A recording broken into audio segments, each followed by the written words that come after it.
आज की इस क्लास में सभी भक्तों का स्वागत है। अभी हम कीर्तन से स्टार्ट करेंगे।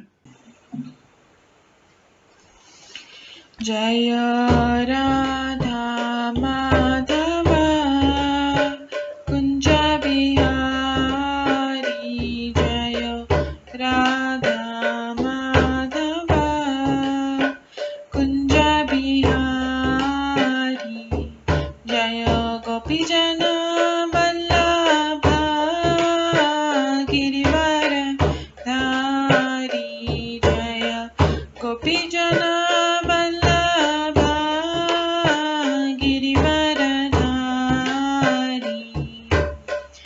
यशोदानन्दन व्रज जनरञ्जन, यशोदानन्दन व्रज जनरञ्जन, यमुनातीरवनचारि,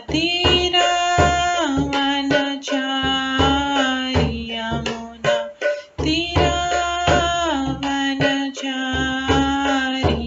जय राधा माधव कुंज बिहारी, जय राधा माधव कुंज बिहारी। हरे कृष्णा कृष्णा कृष्णा हरे हरे, हरे राम राम राम हरे हरे, हरे कृष्णा कृष्णा कृष्णा हरे हरे, हरे राम राम राम हरे हरे, हरे कृष्णा कृष्णा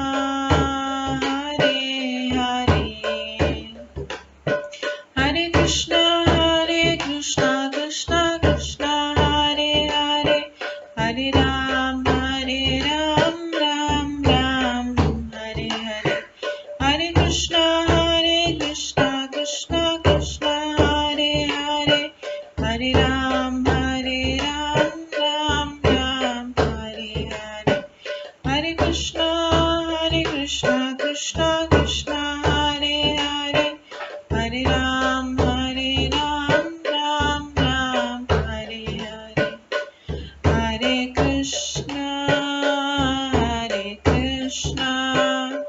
कृष्णा कृष्णा हरे हरे, हरे राम राम राम हरे हरे, हरे कृष्णा कृष्णा कृष्णा हरे हरे, हरे राम राम राम हरे हरे, जय राधा माधव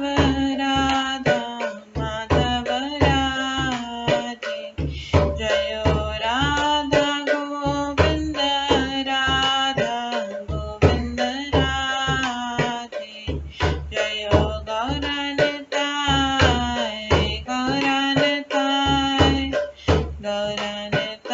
जय गौरनिताय, जय जय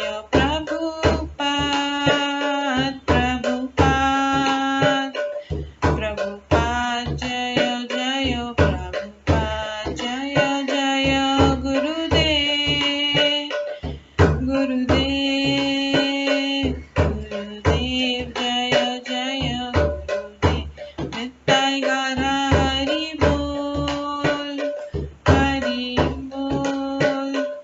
हरि बोल नित्य गौर हरि बोल। गौर प्रेमानंदे हरि हरि बोल। हरे कृष्णा। आज की इस क्लास में सभी भक्तों का स्वागत है। अभी मंगलाचरण से स्टार्ट करेंगे।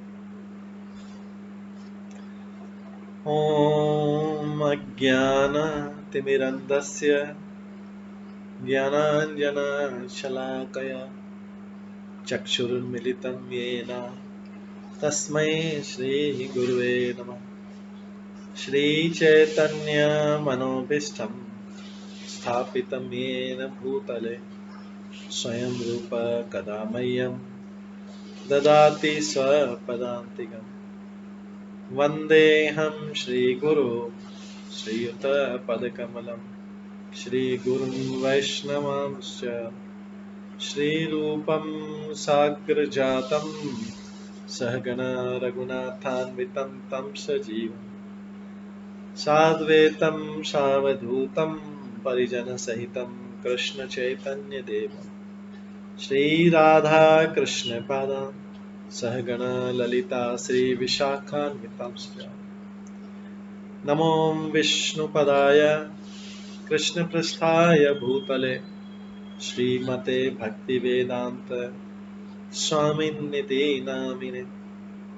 नमस्ते सरस्वती देवे गौरवाणी प्रचारिणे निर्विशेष शून्यवादी पाश्चात्य देशातारिणे।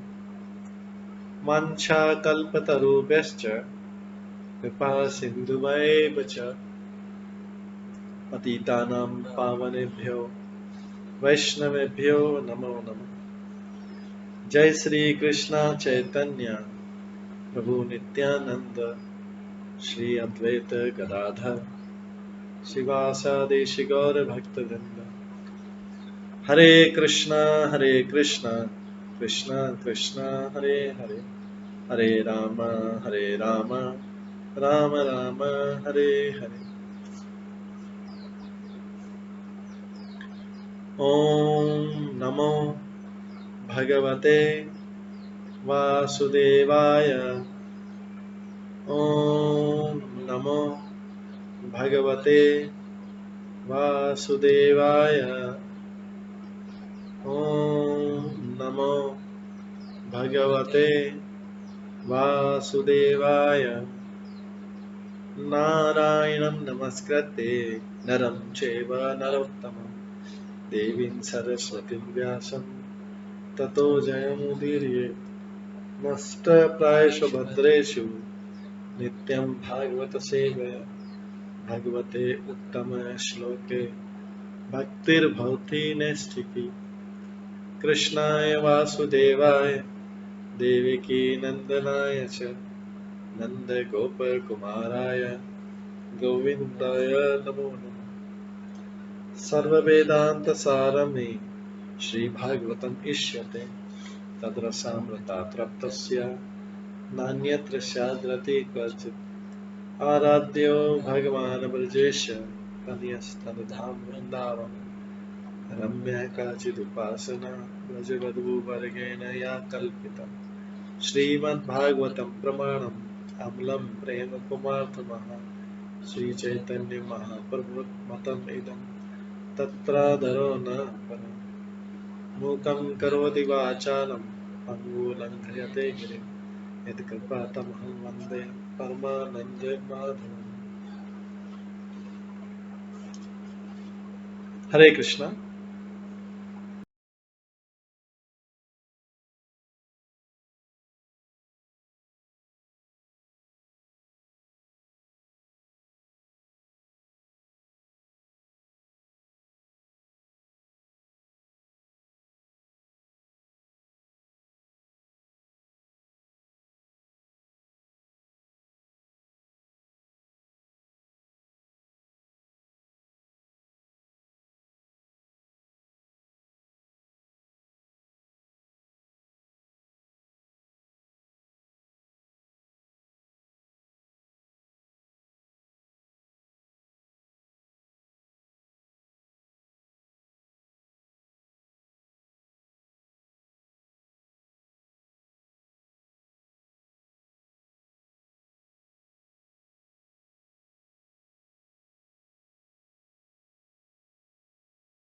हरे कृष्णा। आज की इस क्लास में सभी भक्तों का स्वागत है। कल हम श्रवण कर रहे थे चौथे स्कंद के 28वें अध्याय से, जिसका नाम था अगले जन्म में पुरंजन को स्त्री योनि प्राप्ति। इसमें हम देखते हैं कि किस प्रकार से नारद मुनि राजा प्राचीन वैरिष्य से कहते हैं, राजा प्राचीन वैरिष्य समस्त कारणों के कारण भगवान परोक्ष रूप से समझे जाने के लिए सुविख्यात है।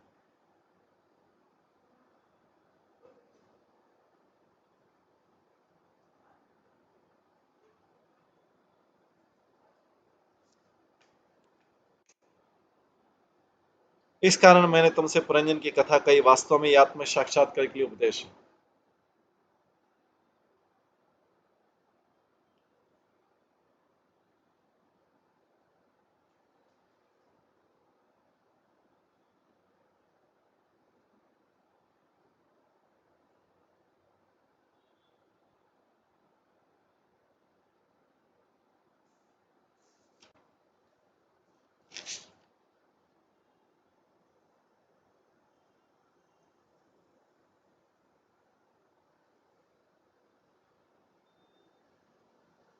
और हमने इससे पहले सुना था कि भगवान स्वयं बोल रहे हैं, एवं समानसो हंसो हंसेन प्रतिबोधिता।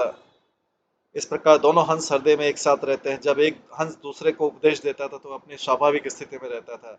इसका अर्थ है कि वो अपनी मूल कृष्ण चेतना को प्राप्त कर लेता है, जिसे उसने भौतिक आसक्ति के कारण खो दिया।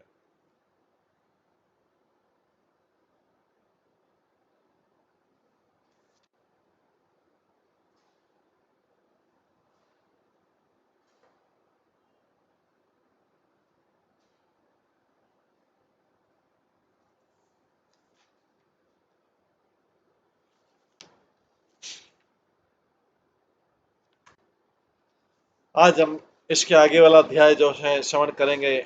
ये पुरंजन का उपदेश कंप्लीट हुआ, इसके आगे वाला श्रवण करेंगे। अध्याय 29, नारद तथा राजा प्राचीन परिषद के मध्य वार्तालाप।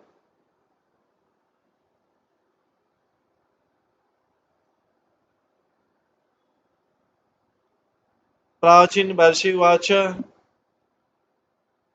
भगवंस्ते वचास्माभिः न सम्यक् अवगम्यते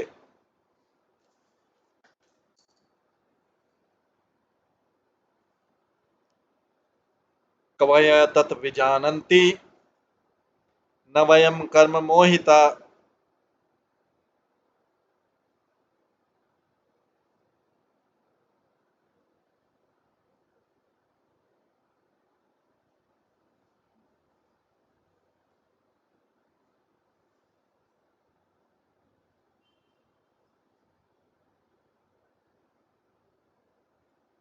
हे प्रभु, हम आपके कहे गए राजा पुरंजन के रूपक आख्यान का सारांश पूर्ण रूप से नहीं समझ सके।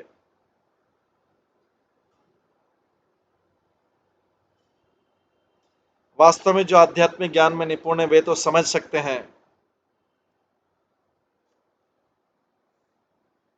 किंतु हम जैसे सकाम कर्मों में अत्यधिक लिप्त पुरुषों के लिए आपके आख्यान का तात्पर्य समझ पाना कठिन है।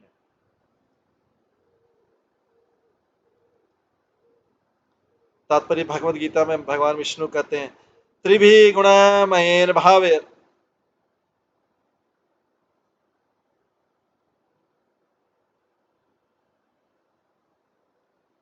त्रिभिर्गुणमयैर्भावैर्वैरभिः सर्वम् इदं जगत् मोहितं नाभिजानाति मामेभ्य परम अव्ययम्। तीन गुणों से मोहित ये सारा संसार मुझको नहीं जान पाता।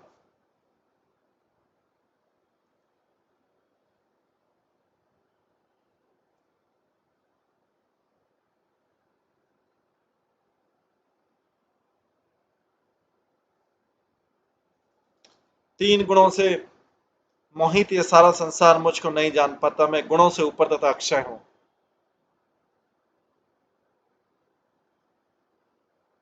सामान्यतः लोग प्रकृति के तीन गुणों से मोहग्रस्त रहते हैं, इसलिए वे नहीं जान पाते कि इस दृश्य जगत में समस्त भौतिक कार्यकलापों के पीछे पूर्ण पुरुषोत्तम भगवान कृष्ण।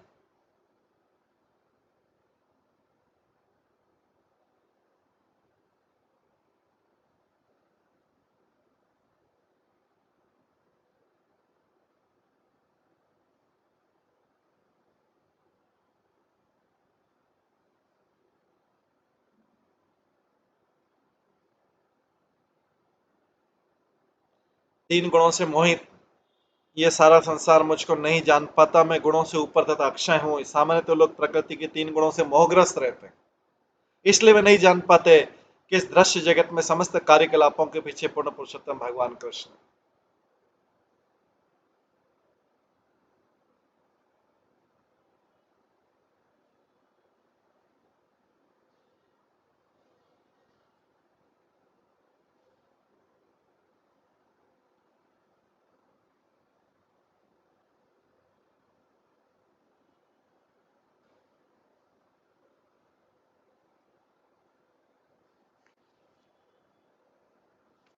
सामान्य रूप से जब लोग पाप या पुण्य कर्मों में प्रवृत्त रहते हैं तो उनकी भक्ति संबंधी ज्ञान पूर्ण नहीं होता है। सामान्यतः लोग जब पाप या पुण्य कर्म में प्रवृत्त रहते हैं तो उनका भक्ति संबंधी ज्ञान पूर्ण नहीं होता। जब तक पाप और पुण्य चलता रहेगा भक्ति संबंधी ज्ञान पूर्ण नहीं होगा। तो नारद मुनि ने राजा बहिष्मत से जो रूपक आख्यान कहा वो बद्ध जीवों को भक्ति में प्रवृत्त करने के लिए विशेष रूप से कहा गया है। यह संपूर्ण आख्यान भक्त द्वारा सरलता से समझ लिया जाता है, किंतु जो भक्ति के बजाय इंद्रिय तृप्ति में लिप्त रहते हैं वे उसे ठीक से नहीं समझ पाते। राजा बहिष्मत ने इसे स्वीकार किया। यह 29वां अध्याय बताता है कि स्त्रियों के प्रति अत्यधिक आसक्ति से मनुष्य अगले जन्म में स्त्री बनता है, किंतु जो मनुष्य भगवान या उसके प्रतिनिधि की संगति करता है वह समस्त भौतिक आसक्ति से रहित होकर मुक्त हो जाता है। ये पिछले अध्याय का जो समरी सारांश नारद मुनि प्राचीन परिषद को बता रहे। प्राचीन वर्षि ने उत्तर दिया इसका। प्राचीन परिषद बोलते हैं, नारद मुनि आपने जो पुरंजन के रूप का आख्यान किया उसका सारांश मैं पूरी रूप से तो नहीं समझ पाया। वास्तव में जो आध्यात्मिक ज्ञान में निपुण है वे समझ सकते हैं, किंतु हम जैसे तो सकाम कर्म में अत्यधिक लिप्त पुरुषों के लिए आपके आख्यान का तात्पर्य समझ पाना था। इतना नारद मुनि ने समझाया। राजन प्राचीन वशिष्ठ बोलता है कि पूरा समझ में नहीं आया, क्योंकि हम पाप और पुण्य में लगे हुए हैं। तो जब लोग पाप या पुण्य में प्रवृत्त रहते हैं तो उनका भक्ति संबंधी ज्ञान पूर्ण नहीं हो पाता है। नारद मुनि ने राजा प्राचीन वशिष्ठ जो रूपक आख्यान, मतलब एक था इमेजनरी था, वो कहा, वो बद्ध जीवों को भक्ति में प्रवृत्त करने के लिए विशेष रूप से कहा था। यह संपूर्ण आख्यान भक्त द्वारा सरलता से समझ लिया जा सकता, भक्त सरलता समझ सकता, लेकिन राजा प्राचीन वैश्य इतना ज्यादा लिप्त था अपने सकाम कर्मों में कि समझ नहीं पाया। राजा प्राचीन वैश्य ने स्वीकार किया कि मैं समझ नहीं पा रहा हूं। आगे नारद मुनि फिर समझाते हैं, पुरुषम पुरंजनम विद्यात यत व्यक्नति आत्मनः, यत व्यक्नति आत्मनः पुरम एक द्विय त्रिचतुपादम बहुपादम पादकम। नारद मुनि ने कहा, तुम जानो कि पुरंजन रूपी जीव अपने कर्म के अनुसार विभिन्न रूपों में देहांतर करता रहता है।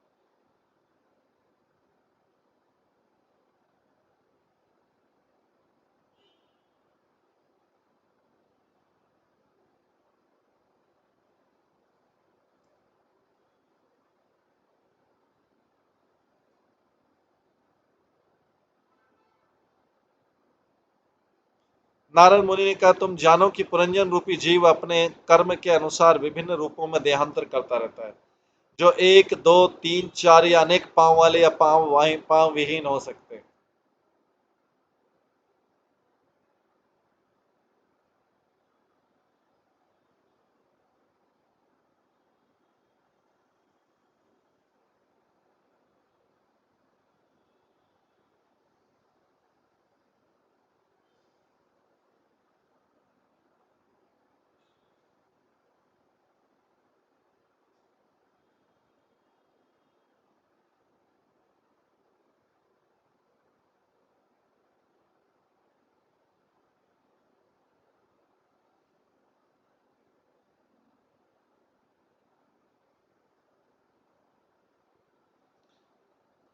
नारद मुनि का, तुम जानो कि पुरंजन रूप जीव अपने कर्म के अनुसार विभिन्न रूपों में देहांतर करता रहता है, जो एक दो तीन चार या अनेक पांव वाले पांव नहीं, कई कई जन्मों में लेता है, जिसमें अपने उसके नंबर ऑफ लेग्स जो है, पैर हैं, कभी एक कभी दो कभी तीन कभी चार कभी पांच। या कभी बिना पांव वाला था। इन विभिन्न प्रकार के रूपों में देहांतर करने वाला जीव तथाकथित भोक्ता के रूप में पुरंजन कहा जाता है।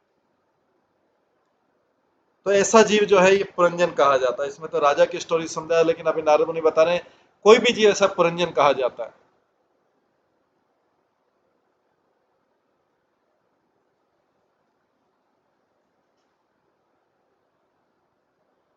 तात्पर्य आत्मा एक रूप से दूसरे में जिस प्रकार देहांतर करता है उसका यह अत्यंत सुंदर वर्णन हुआ है। एक पाद से भूतों का बोध होता है, क्योंकि कहा जाता है कि वो एक पांव के बल पर चलते हैं। जो भूत लोग होते हैं एक पांव के बल पर चलते हैं। द्विपाद मनुष्य हैं। जब मनुष्य वृद्ध तथा अक्षम हो जाता है तो त्रिपाद हो जाता है, मतलब तीसरा डंडा हाथ में आ जाता है, क्योंकि वह डंडे या छड़ी का सहारा लेता है। किंतु चतुष्पाद जो है पशुओं के लिए प्रयुक्त होता है। बहुपाद ऐसे प्राणी हैं जिनके 4 से अधिक पांव होते हैं। ऐसे अनेक कीड़े तथा जलचर हैं जिनके अनेक पांव होते हैं। अपादक शब्द का अर्थ है पांव विहीन, जो सर्पों के लिए प्रयुक्त होता है। पुरंजन ऐसे व्यक्ति का सूचक है जो ये सारे शरीर का भोग करता है। भोग की इसकी प्रवृत्ति संसार में विभिन्न प्रकार के शरीरों द्वारा प्रदान की जाती है।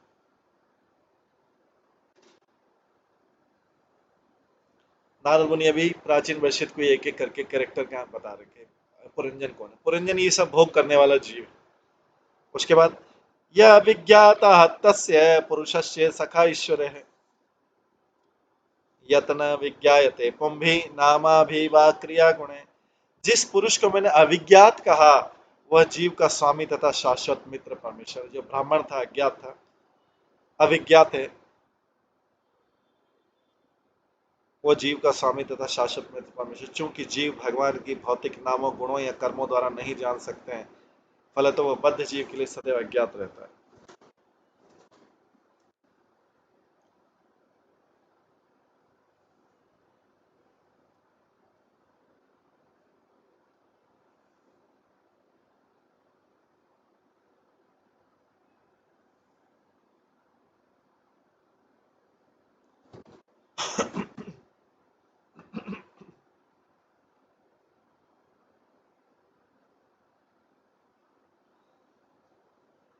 तात्पर्य चूंकि भगवान बद्ध जीव के लिए अज्ञात रहता है, इसलिए वैदिक साहित्य में कभी उसे निराकार, कभी अविज्ञात या अवागमन गोचर नाम से भी किया गया। वास्तव में यह तथ्य है कि जहां तक रूप, नाम, गुण या लीला या साज समझ का संबंध है, भगवान को भौतिक इंद्रियों द्वारा नहीं समझा जा सकता। किंतु जब मनुष्य आध्यात्मिक रूप से जागृत होता है तो उसके नाम, रूप, गुण इत्यादि सभी समझ सकता है। उसकी पुष्टि भागवत गीता में की गई। भक्त्या माम अभिजानाति यावन चश्मी तत्वतः। जब कोई भक्ति में लगा होता है तभी वह भगवान को सत्य रूप से देख सकता है। पाप तथा पुण्यों में प्रवृत्त सामान्य पुरुष भगवान के रूप, नाम तथा कर्मों को नहीं समझ सकते। जो पाप और पुण्य कर रहे हैं वो भगवान के नाम, रूप, कर्मों को नहीं समझ सकते, किंतु भक्त भगवान को अनेक प्रकार से जान सकता है। उसे पता है कि श्री कृष्ण ही भगवान है। उनको पता है कि गोलोक वृंदावन है और इनके सारे कार्यकलाप आध्यात्मिक। तो भगवान स्वयं बोल रहे हैं भागवत गीता में,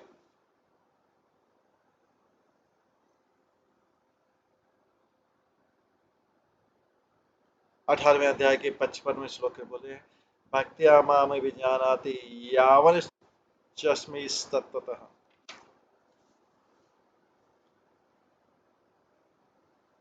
भक्ति केवल भगवान को जान सकते हैं। क्योंकि भगवान के रूप तथा कार्यों को भौतिकता ग्रस्त लोग नहीं समझ पाते, इसलिए शास्त्र में उन्हें निराकार कहा गया। किंतु इसका अर्थ नहीं कि भगवान के कोई रूप नहीं है। इसका अर्थ है कि वह यह है कि कर्मी उसे समझ नहीं पाते। ब्रह्म संहिता में उनके रूप को सच्चिदानंद कहा गया। पद्म पुराण में इसकी पुष्टि की गई है। अतः श्री कृष्ण नामादि ना भवेद ग्राहम इंद्रिय सेवोन्मुखे जीवादो स्वयमेव स्फुर्तयत्। अतः श्री कृष्ण नामादि न भवेद ग्राहम इंद्रिय सेवोन्मुखे जीवादो स्वयमेव स्फुर्तयत्। कोई भी अपनी कुंठित भौतिक इंद्रिय द्वारा श्री कृष्ण के असली रूप को नहीं समझ सकता, किंतु भगवान भक्तों की दिव्य प्रेमा भक्ति से प्रसन्न होकर भक्तों के समक्ष अपने को स्वयं प्रकट करते हैं।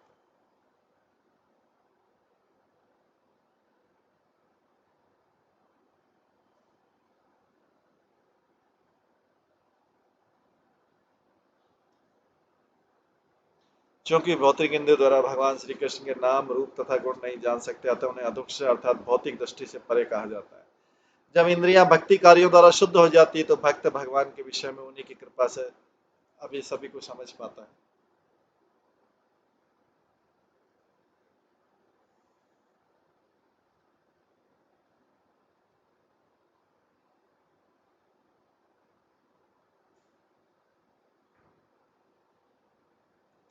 जब इंद्रियां भक्ति कार्यों द्वारा शुद्ध हो जाती तो भक्त भगवान के विषय में उनकी कृपा से सब कुछ समझ जाता है। श्लोक में कुंभीर नाम भिवार क्रिया गुण पद महत्वपूर्ण, क्योंकि भगवान श्री कृष्ण के अनेक नाम कार्य तथा गुण हैं जिनमें से एक भी भौतिक नहीं है। इस तथ्य के बावजूद भी शास्त्रों में इन नामों कार्यों तथा लीलाओं को उल्लेख होने तथा भक्तों द्वारा समझे जाने पर भी कर्मी उन्हें नहीं समझ पाते, नहीं ज्ञानी। यद्यपि भगवान विष्णु के हजारों नाम हैं, किंतु कर्मी तथा ज्ञानी भगवान के नामों के साथ देवों तथा मनुष्य के नाम मिलाते रहते हैं। चूंकि वे भगवान के वास्तविक नाम को नहीं समझ सकते थे, वे मानकर चलते कि उन्हें कोई भी नाम दिया जा सकता है।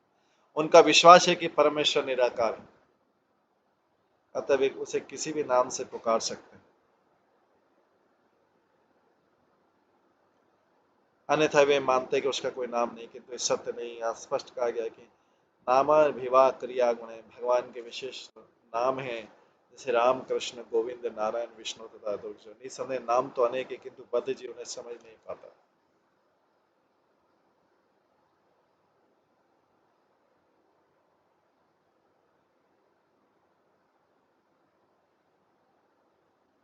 यदा जिगृक्षन् पुरुषः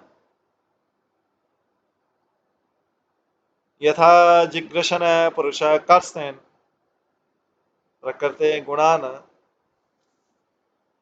नवम द्वारम द्विहस्तांग्री तत्र मुनत साधु इति।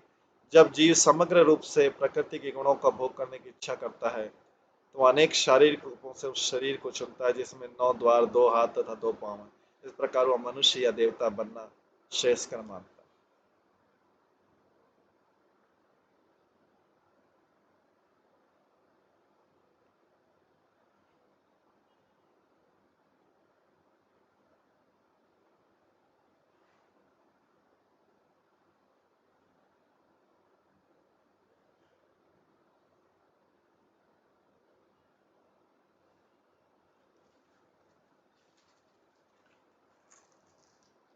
जब जीव समग्र रूप से प्रकृति के गुणों का भोग करने की इच्छा करता है तो वह अनेक शारीरिक रूपों में उस शरीर को चुनता है जिसमें 9 द्वार, 2 हाथ तथा 2 पांव। तो इस प्रकार वह मनुष्य या देवता बनना श्रेयस्कर मानता है।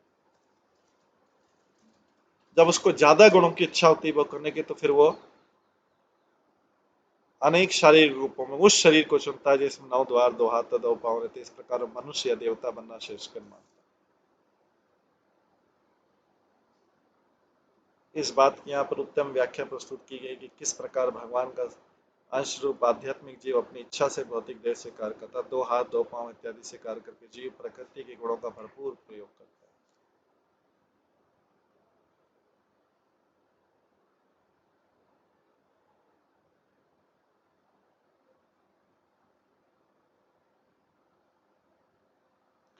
भगवान भगवत गीता में 7वें अध्याय के 27 श्लोक में कहते हैं, इच्छा द्वेष समुत्थेन द्वंद्व मोहेन भारत सर्वभूतानि सम्मोहम सर्गे यान्ति परंतप। हे अर्जुन, हे भारत, हे शत्रुओं के विजेता, सभी जीव मोहवश उत्पन्न है और इच्छा तथा घृणा के द्वंद्व द्वारा परास्त होते हैं।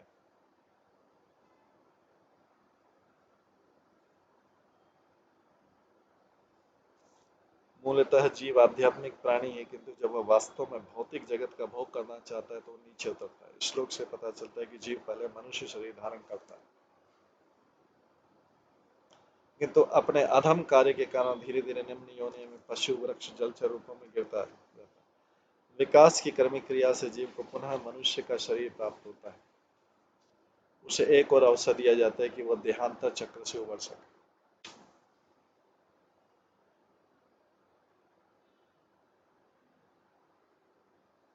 किंतु यदि वह अपनी स्थिति को समझने का अवसर फिर हाथ से जाने देता है तो पुनः विभिन्न शरीरों में जन्म तथा मृत्यु के चक्र में पड़ जाता है।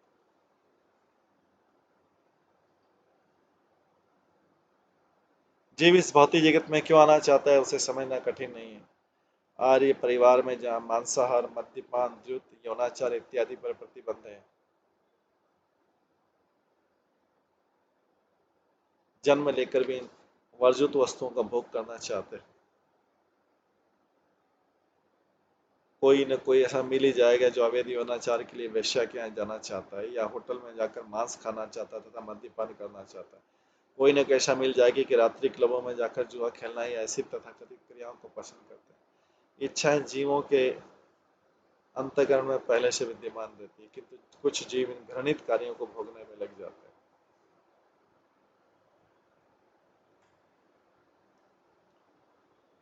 फलत वे गिर कर निम्न पद पर आ जाते हैं। जो जीव इतना पतित जीवन की अभिलाषा करता है वो उतना ही कुत्सित रूप धारण करने के नीचे गिरता है। यही देहांतर तथा विकास की प्रक्रिया है। कोई पशु विशेष किसी एक इंद्रिय सुख की प्रबल भावना से युक्त हो सकता है, किंतु मनुष्य तो सभी इंद्रियों का भोग कर सकता है। जब तक समुचित शिक्षा नहीं दी जाती वो प्रकृति के गुणों का शिकार होता रहता है, जिसकी पुष्टि भागवत गीता में की गई है। प्रकृति क्रियमाणानि गुणे कर्माणि सर्वशः अहंकार विमूढ़ात्मा कर्ता हम्यति मन्यते।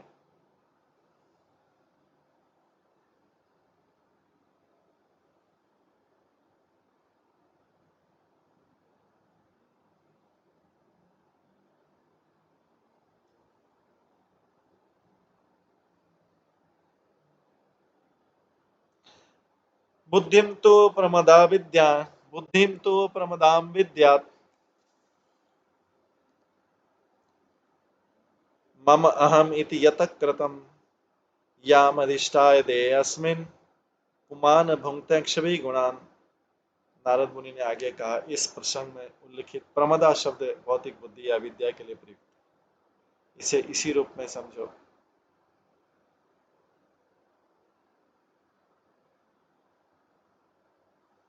जब मनुष्य ऐसी बुद्धि का आश्रय ग्रहण करता तो अपने को शरीर समझ बैठता है।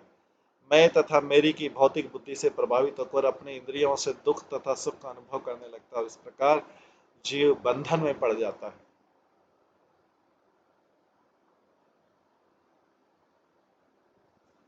नारमुनि का इस प्रसंग में उल्लिखित प्रमदा शब्द भौतिक बुद्धि या विद्या के लिए प्रयुक्त है, इसे इसी रूप में समझो। जब मनुष्य इसी बुद्धि का आश्रय ग्रहण करता है तो अपने को शरीर समझ बैठता है। मैं तथा मेरी की भौतिक बुद्धि से प्रभावित होकर वह अपनी इंद्रियों से सुख तथा दुख का अनुभव करने लगता है। इस प्रकार जीव बंधन में पड़ जाता है। तात्पर्य, इस भौतिक संसार में तथाकथित बुद्धि वास्तव में अविद्या है।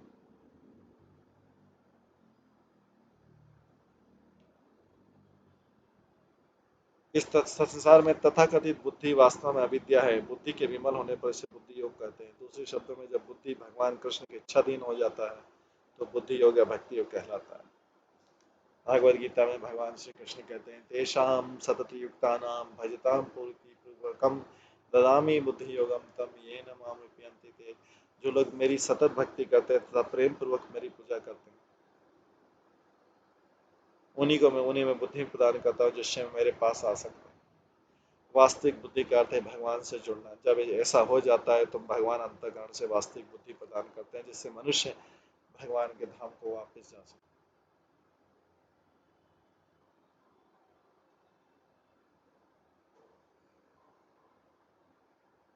इस श्लोक में भौतिक बुद्धि को प्रमदा के रूप में वर्णन किया गया, क्योंकि संसार में जीव झूठे ही वस्तुओं को अपनी कहता है। वह सोचता है कि मैं एक छत्र राजा हूँ, वह यह अविद्या है। वास्तव में उसका कुछ नहीं होता है। यहाँ तक कि शरीर तथा इंद्रियां भी उसकी नहीं होती, क्योंकि ये उसे भगवान की प्रेरणा से प्रकृति द्वारा उसकी विभिन्न इच्छाओं की पूर्ति के लिए प्रवृत्त।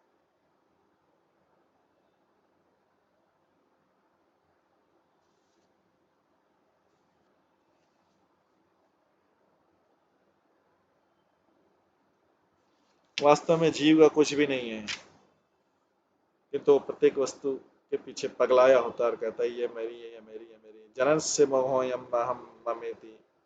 जनस्य मोहो अयम अहम ममेति। जनस्य मोहोऽयं, यही मोह है।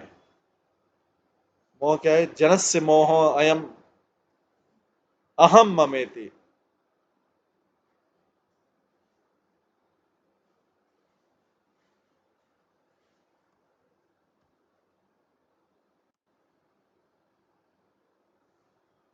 जनस्य मोहो अयम अहम ममेति।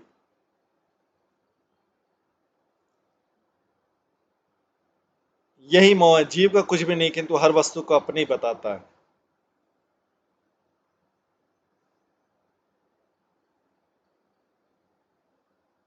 भगवान चैतन्य महाप्रभु संस्तुति करते इस मिथ्या बुद्धि को मार्जित कर देना चाहिए। चेतो दर्पण मार्जनम। जब बुद्धि रूपी दर्पण चमकने लगता है तो जीव के असली कार्य प्रारंभ होते हैं। इसका अर्थ हुआ कि जब मनुष्य कृष्ण चेतना प्राप्त होती है तो उसकी असली बुद्धि कार्य करती है।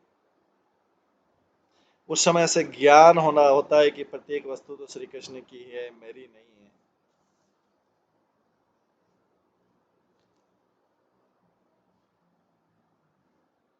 जब तक मनुष्य हर वस्तु को अपनी मानता है तब तक वो भौतिक चेतना में रहता है, और जब वो पूरी तरह समझ जाता है कि हर वस्तु श्री कृष्ण की है तो कृष्ण चेतना को प्राप्त कर लेता है।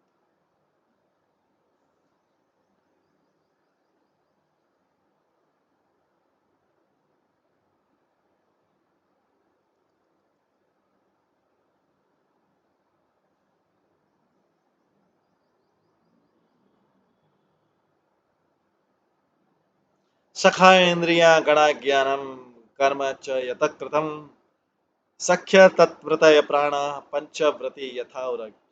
पांचों ज्ञानेन्द्रिय तथा पांचों कर्मेंद्रिय पुरंजन के नर मित्र हैं। जीव को इन इंद्रियों द्वारा ज्ञान प्राप्त करने तथा कार्य में प्रवृत्त होने में सहायता मिलती है।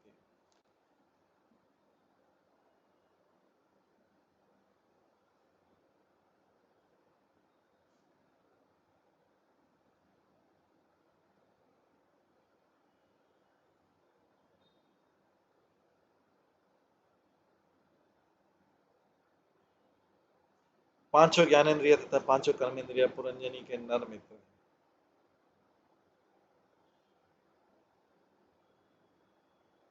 जीव को इन इंद्रियों के द्वारा ज्ञान प्राप्त करने तथा कार्य में प्रवृत्त होने में सहायता मिलती है। इंद्रियों के व्यापार उसकी सखियां हैं, और वह सर्प जिसे पांच फनों वाला बताया जाता है, पांच प्रकार की क्रियाओं के भीतर कार्यशील प्राणवायु। तात्पर्य प्रभुपाद बोलते हैं, कृष्ण बहिर्मुख या भोग वांछा करे, निकटस्थ माया तारे झपटी आधरे। कृष्ण बहिर्मुख हुआ, भोग वांछा करे, निकटस्थ माया तारे झापटी आधरे। प्रेम में वर्त में आता है।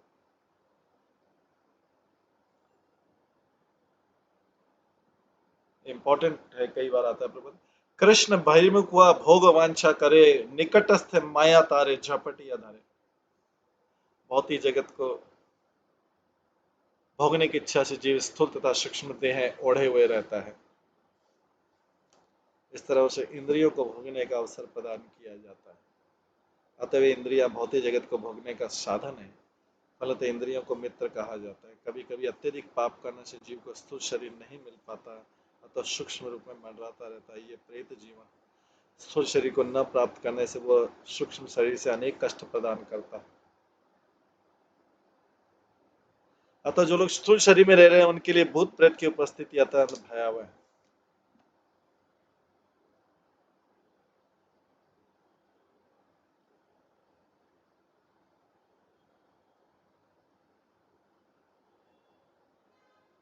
उत्क्रामन्तं स्थितं वापि भुञ्जान वा गुणान्वितं विमूढानानुपश्यन्ति पश्यन्ति ज्ञानचक्षुषा।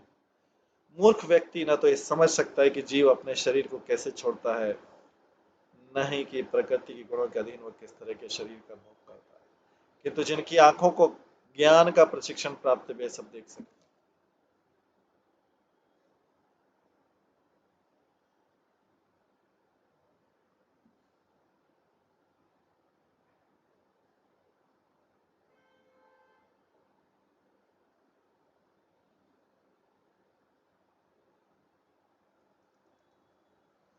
जीव प्राणवायु में समाहित है, जो संचरण के लिए विभिन्न प्रकार से कार्य करती है। चूंकि प्राणवायु प्राण, अपान, उदान, व्यान तथा समान पांच प्रकार से कार्य करती है, अतः इसकी तुलना पांच फनों वाले सर्प से की गई।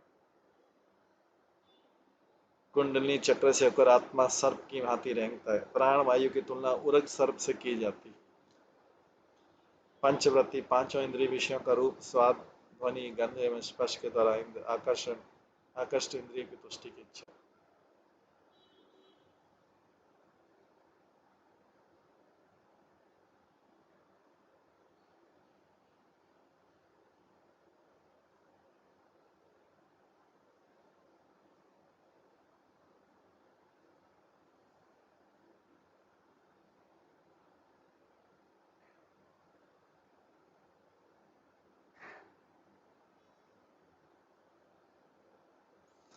बृहत् बलम मनः विद्यात् वेन्द्रिय नायकम पंचाला पंच विषया यत मध्ये नवखम पुरम।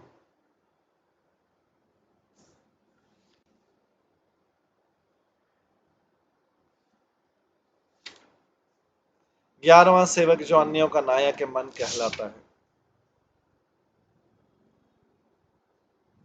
तो पिछले श्लोक में था 5 ज्ञानेन्द्रिय, 5 कर्मेंद्रिय पुरंजनी के नर मित्र हैं, और 11वां सेवक जो अन्यों का नायक है, मन कहलाता है। वह कर्मेंद्रिय तथा ज्ञानेन्द्रिय इन दोनों का नायक है। पंचाल राज्य का वह वातावरण जिसमें 5 इंद्रिय पदार्थों का भोग किया जाता है। इस पंचाल राज्य के भीतर शरीर रूपी नगरी जिसमें 9 द्वार हैं।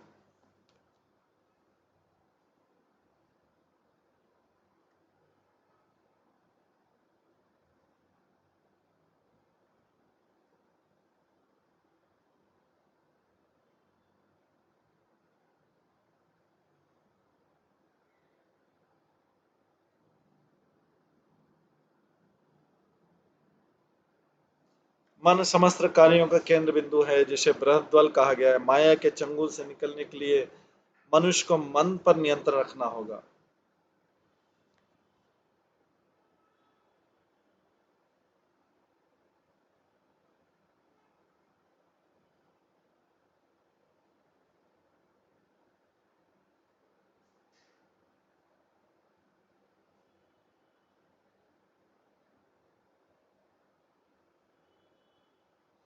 मन समस्त कार्यों का केंद्र बिंदु है, जिसे बृहद्बल कहा गया है।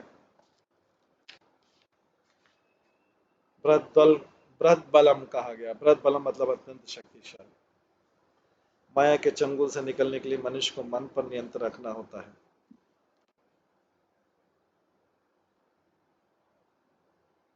प्रशिक्षण के अनुसार मन जीव का मित्र है, शत्रु भी है।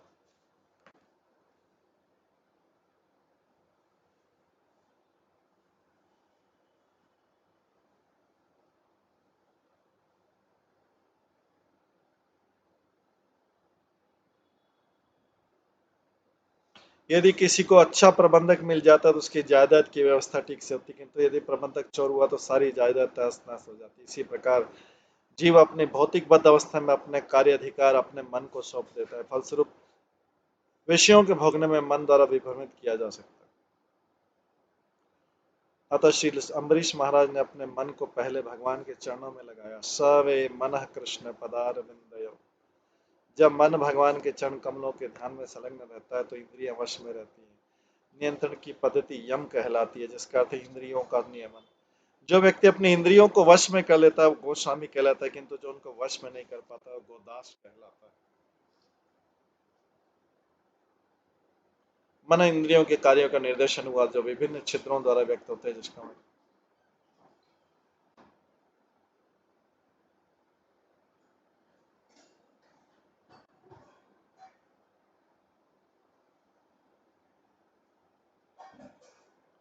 अक्षिणीनासिके कर्णो मुखम शेषनागुदो इति वेदे द्वारो बहिर्याति स तत् इंद्रिय संयत। आंखें, नथुने तथा कान, इन द्वारों की जोड़ियां एक स्थान पर स्थित रहती। अक्षिणी नासिके कर्णो मुखम शीर्ष्ण गुदा विति। मुंह, शीर्ष्ण तथा गुदा भी अन्य द्वार है। इन 9 द्वारों वाले शरीर में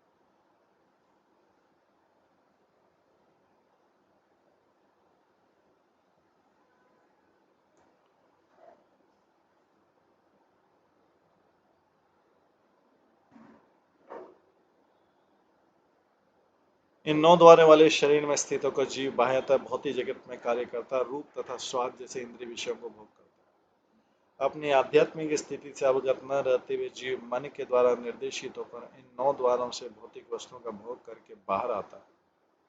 इन भौतिक वस्तुओं के साथ अपने दीर्घ संपर्क के कारण वह अपने वास्तविक आध्यात्मिक कार्यों को भूल जाता है, इस तरह दिग्भ्रमित हो जाता है। सारा संसार तथाकथित वैज्ञानिकों तथा विचारकों के नेतृत्व में दिग्भ्रमित हो रहा है, जिन्हें आत्मा को के ज्ञान इस प्रकार बद्ध जीव अधिक अधिक फंसता जाता है।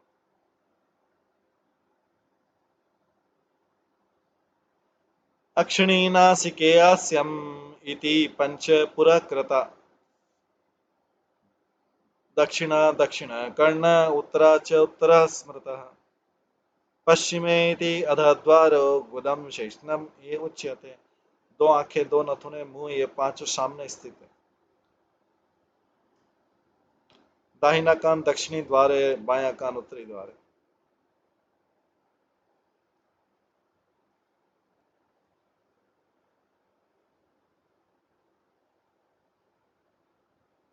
समस्त दिशाओं में पूर्व दिशा अत्यंत महत्वपूर्ण है, क्योंकि सूर्य उधर से उदय होता है और इस प्रकार पूरी दिशा के द्वारा आंखें, नाक, कान, मुंह, शरीर अत्यंत महत्वपूर्ण।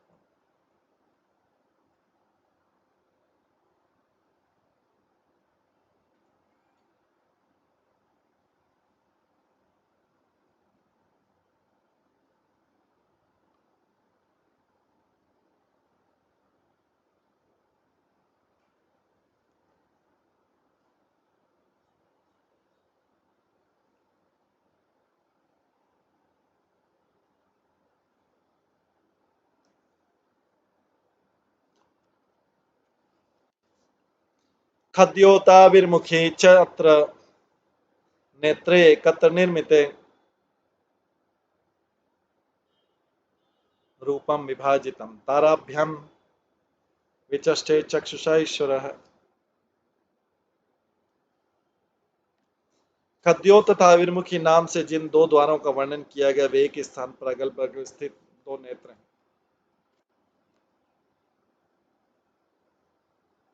विभ्राजित नामक नगरी को रूप समझना चाहिए, इस प्रकार दोनों नेत्र सदैव विभिन्न प्रकार के रूपों को देखने में व्यस्त रहते हैं।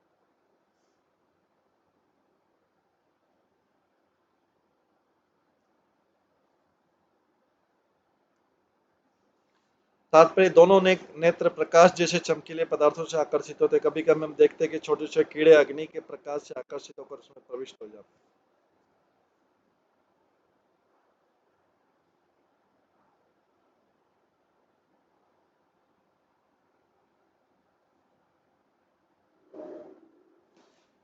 इसी प्रकार जीव के दोनों नेत्र चमकीले तथा सुंदर रूपों के प्रति आकृष्ट होते हैं और उनमें उस प्रकार फंस जाते हैं जिस प्रकार अग्नि से आकर्षित होकर कीड़े।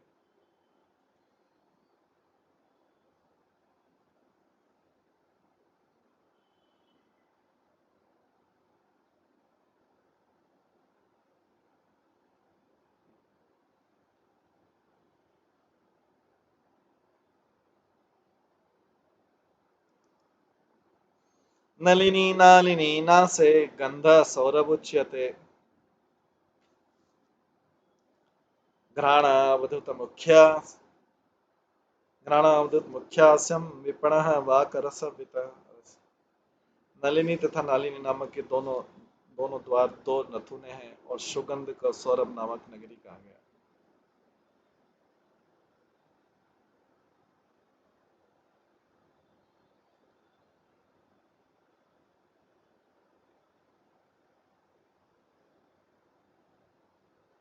अवधूत नामक मित्र घ्राणेन्द्रियां है, मुख्या नामक द्वार मुख्य और विपण की वाक्य शक्ति रसक ही स्वाद की इंद्रिय।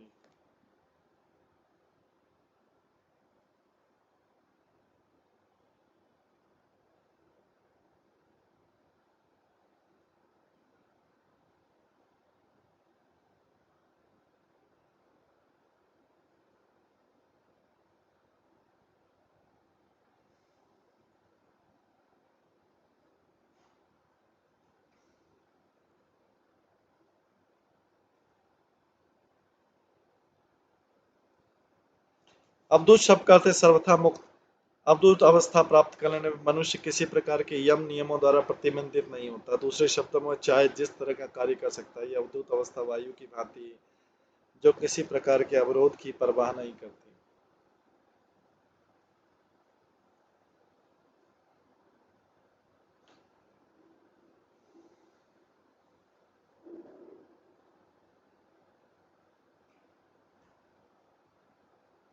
अवधूत अवस्था प्राप्त करने पर मनुष्य किसी प्रकार के यम नियमों द्वारा प्रतिबंधित नहीं होता। दूसरे शब्दों में वो चाहे जिस तरह कार्य कर सकता है। यह अवधूत अवस्था वायु की भांति है जो किसी प्रकार के अवरोध की परवाह नहीं करती। भागवत गीता में कहा गया, चंचल ही मनः कृष्ण प्रमाथि बलवदृढ़, चंचल ही मनः कृष्ण प्रमार्थि बलवदृढ़, तस्याम निग्रह मन्ये वायुरेव सुदुष्कृतम्, तस्याम निग्रह तस्याहम निग्रहे मन्ये वायुरेव सुदुष्कृतम्।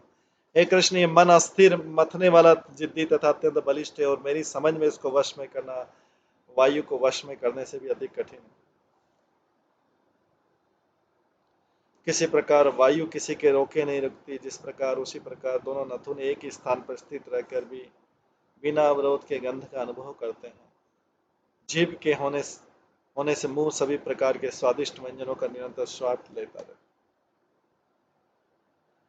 आपण व्यवहारत्र चित्र मंथ बहुधनम, पितृहूँ दक्षिण कर्ण उत्तर देवहूँ स्मृत। आपण नामक नगरी जीव के बोलने के कार्य की सूचक है और बहुधन तरह तरह के व्यंजनों का सूचक है। दाया कान पितुह द्वार कहलाता है और बाया कान देवहू द्वार कहलाता है।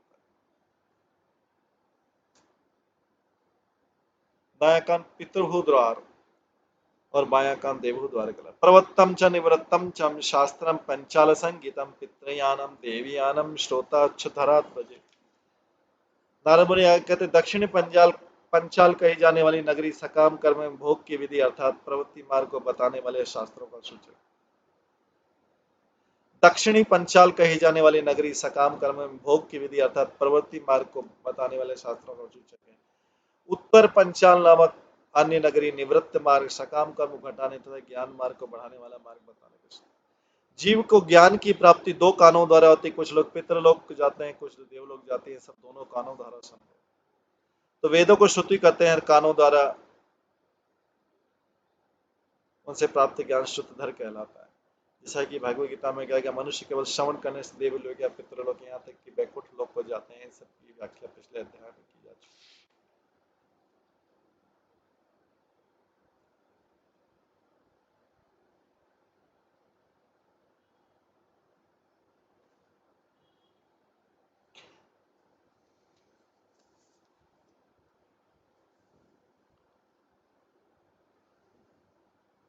इस प्रकार से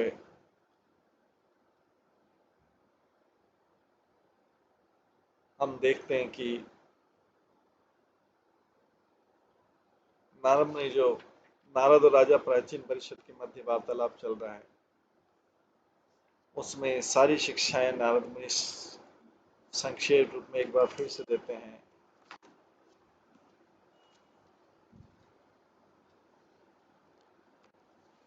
राजा प्राचीन परिषद को फिर से देते हैं।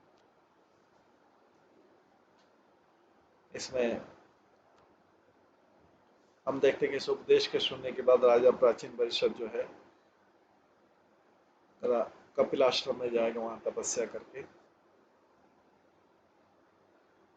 वो अपने आप को इस भौतिक जीवन से मुक्त कर लेगा।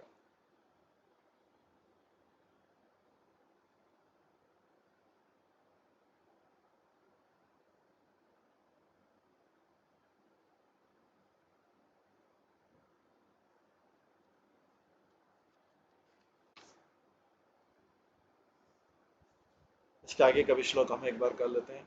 आसुरीम रेढ़ वारवाक द्वाव्यवाय ग्रामीणाम रति उपस्थ दुर्मद पोक्त निरति गुद उच्यते। ग्रामक नामक पूरी जहाँ निचले आसुरी द्वार शिश्न से पहुंचा जाता है स्त्री संभोग के लिए, जो उन सामान्य पुरुषों के लिए अत्यंत मोहक है, जो निरे मूर्ख हैं। तो जननिधि दुर्मत कहलाता है और गुदा निरति कहलाता है। जब संसार का अधोपतन होता है तो सभ्यता असुरों की हो जाती है और सामान्य लोग अत्यंत गंभीरता से गुदा तथा शिष्ण को समस्त कार्यों का केंद्र में लोग बांटकर।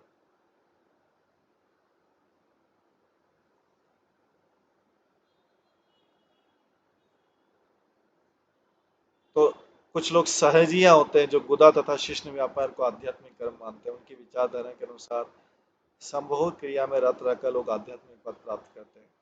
श्रीमद् भागवतम के इन श्लोकों से प्रकट है कि संभोग तुष्टि की इच्छा तो निम्न लोगों के लिए होती है। निम्न लोग ऐसे मूर्खों को रास्ते पर लाना कठिन होता है। श्लोकों में निम्न लोगों की काम वासना की भर्त्सना की गई। दूसरे शब्दों में दुर्मत शब्द का अर्थ है पूर्ण निर्देशित तथा और निरति का अर्थ है पाप कर्म। यदि स्पष्ट है कि सामान्य दृष्टि से भी काम आसक्ति गहरी तो दुलक्षित है, फिर भी सहज ही अपने को आध्यात्मिक कर्मों में रत भक्त मानते। फलतः कोई बुद्धिमान व्यक्ति अब वृंदावन नहीं जाता है। कभी कभी आपसे पूछा जाता है कि आखिर हमने वृंदावन को अपना केंद्र क्यों बनाया, तो ऊपरी रूप तौर से निष्कर्ष निकलते कि सहजिया लोगों के कार्यकलापों से वृंदावन पतित हो चुका है। फिर भी आध्यात्मिक दृष्टि से वृंदावन एक स्थान है यहाँ जहाँ ये समस्त पापी पुरुष कुत्तों सूरों बंदरों का जन्म लेकर उभरते हैं। वृंदावन में इसी योनि में रहकर अगले अगले जन्म में सब आध्यात्मिक पद प्राप्त करते हैं।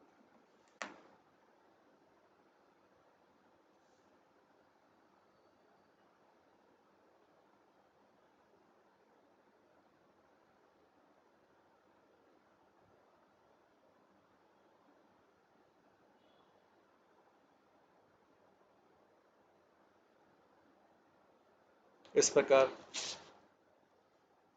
नारद मुनि जो है राजा प्राचीन परिषद को ये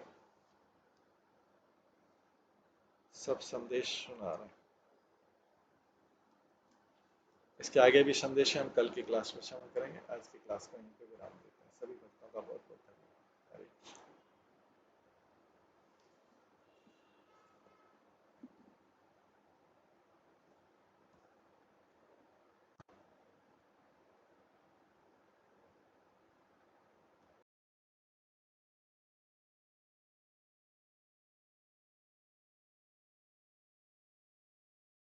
हरे कृष्ण। हरे कृष्णा कृष्णा कृष्णा हरे हरे, हरे राम राम राम हरे। श्री श्रीमद् भागवतम महापुराण की जय। श्री प्रभुपाद की